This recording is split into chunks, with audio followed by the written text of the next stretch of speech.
Bab 4. Tapi setelah Papa melihat mereka, dia mengelurkan tangannya dan dikembalikan lagi. Hati Isabel perlahan-lahan menjadi murung. Kalau Papa juga tidak bisa melindungi mereka, rumah ini masih bisa ditinggali berapa lama? Sudah bertahun-tahun, Papa selalu lemah seperti ini. Setiap kali Mama dipukul dan dimaki oleh nenek, Papa selalu berdiri di samping dan tidak punya cara. Atau setelah masalah selesai, dia berlutut dan meminta maaf. Tapi semuanya tidak bisa diubah. Cukup, benar-benar cukup. Keluarga seperti ini benar-benar membuat orang putus asa. Papa Isabel tidak berani berbicara untuk istri dan anaknya. Dia hanya bisa memohon kepada nenek, "Ma, kamu pukul mereka. Malam ini siapa yang masak?" Nenek Fitri langsung berteriak, "Aku masih belum mati. Aku masih bisa masak. Suruh mereka pergi jauh-jauh." Setelah bicara, dia langsung masuk ke dapur dan benar-benar mulai masak. Sejak saat ini, Isabel memutuskan dia akan membawa mamanya pergi dan selamanya tidak akan kembali. Saat Isabel mau menarik mamanya pergi dari keluarga ini, dia melihat mamanya berdiri dengan sulit, lalu langsung masuk ke dapur dan merebut pisau dari tangan neneknya. "Ma, bertahun-tahun ini selalu aku yang masak. Selama ada aku di sini, bagaimana bisa kamu yang masak?" Nenek Fitri melihat Mama mau merebut pisau dapur. Dia mengangkat kakinya dan menendangnya. Tapi kakinya langsung dipeluk oleh Mama. Mamanya memohon, "Ma, lihat aku sudah bertahun-tahun tidak ada kontribusi di keluarga Hosashi. Kamu maafkan kita kali ini ya. Isabel sudah tahu dia salah. Kita tidak akan melakukan hal seperti ini lagi.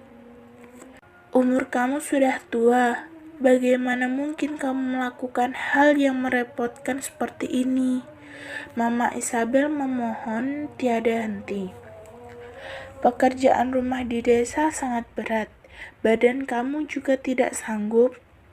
Nenek Fitri memotong kol sekian lama. Sama sekali tidak terpotong. Saat ini, dia baru melirik Mama Isabel. "Baiklah, kamu cepat masak. Nanti kamu pergi ke batu nisan nenek moyang berlutut-lutut 2 hari 2 malam." Isabel melihat mereka berdua di dalam dapur dan juga ayahnya yang diam-diam merokok di kursi. Dia hanya merasa dirinya tidak bisa lanjut berada di sini. Dia bangun dan membawa koper yang dibawanya tadi dan belum dibuka. Lalu dia berjalan pulang lagi. Dia perlu lanjut bekerja dan menghasilkan uang. Sampai uangnya sudah cukup, dia akan menjemput mamanya pergi.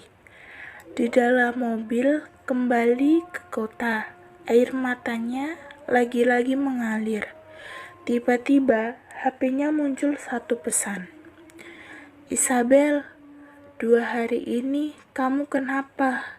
Kenapa tidak angkat telepon aku? Aku di luar negeri lumayan baik. Setelah lihat pesan ini, ingat telepon aku dari Andika yang mencintaimu." Isabel langsung memegang HP dengan keras. Hatinya terasa sangat sakit. Tapi kata putus itu sangat sulit keluar dari mulutnya. Sudah 2 tahun. Perasaan selama 2 tahun. Bagaimana bisa semudah itu dilepaskan? Perasaan bukan balon.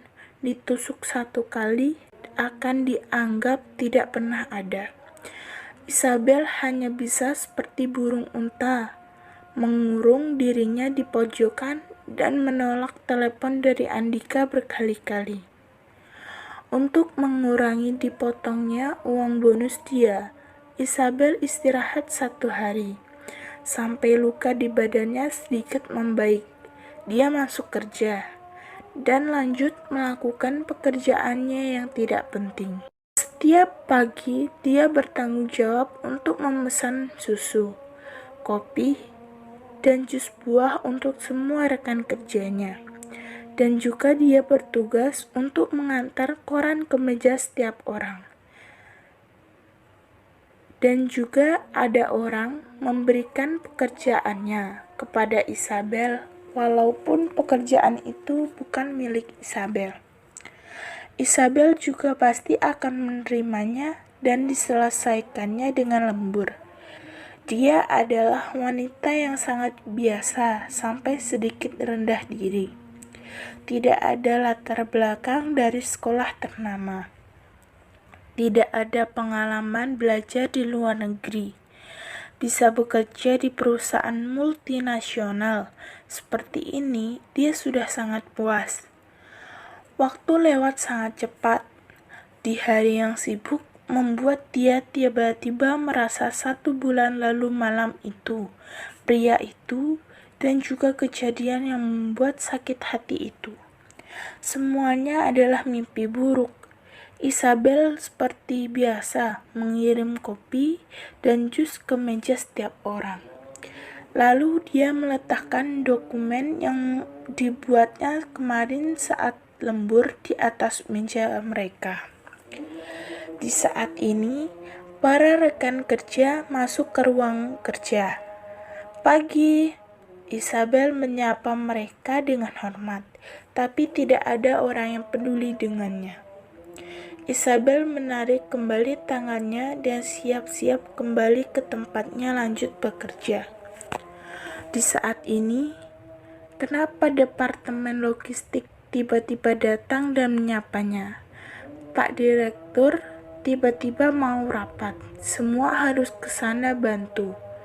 Dan juga kamu, Isabel, kamu juga ikut. Isabel terkejut, lalu dia dengan cepat mengikutinya. Para rekan kerja di sekelilingnya sudah terbiasa memberikan dokumen miliknya masing-masing ke tangan Isabel. Lalu mereka pergi dengan tertawa-tawa.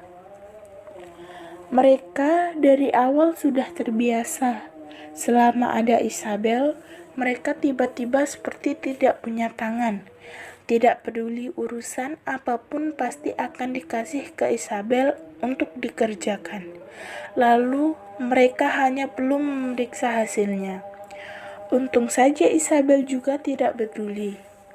Dia memegang setumpuk dokumen itu dan mengikutinya dari belakang.